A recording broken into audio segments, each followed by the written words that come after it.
সকলকে স্বাগতম জানাচ্ছি মুক্তাগাছার ইতিহাস মিডিয়া ইউটিউব চ্যানেলে। মুক্তাগাছার ইতিহাস মিডিয়া ইউটিউব চ্যানেলে আজকের আয়োজনে থাকছে 1966 সালের আওয়ামী লীগের জাতীয় সম্মেলন, জাতীয় কাউন্সিল সম্পর্কে।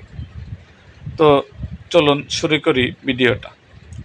1966 সালের 18, 19 ও 20 মার্চ হোটেল ইডেনে অনুষ্ঠিত কাউন্সিল অধিবেশনে পুস্তিকাকারে 6 দফা বিতরণ করা হয়।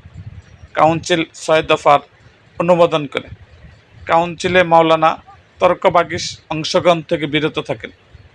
সভাপতির পদ পায় আশায় সালাম খান দলে থেকে যান এবং 6 দফার পক্ষে বক্তব্য দেন। পরে তিনি 6 দফার বিরোধিতা করেন। এই কাউন্সিলে আওয়ামী লীগের নতুন নেতৃত্বে নির্বাচন করা হয়।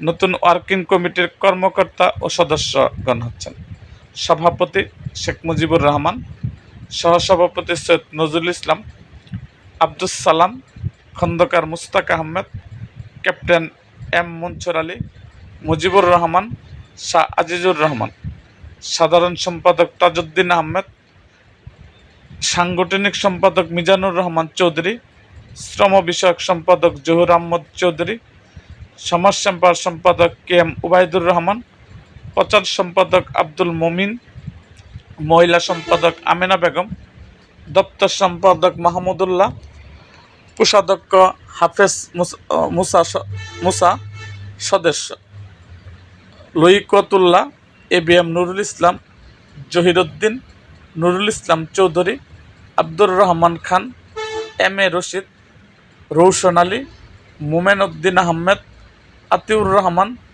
রহিম উদ্দিন আহমেদ, সাত আহমেদ, জালাল উদ্দিন আহমেদ, আমজাদ হোসেন, সোহরাব হোসেন, হুসেন মনসুর, অধ্যাপক ইউসুফ আলী, আব্দুল মালেক উকিল, নুরুল হক, বাহাউদ্দিন চৌধুরী, শামসুল হক, শেখ আব্দুল আজিজ, আফজাল হোসেন, জাকিরুল হক, মহিবুল সামাদ, আব্দুর রশিদ তর্কবাগীশ, মোল্লা জালালউদ্দিন।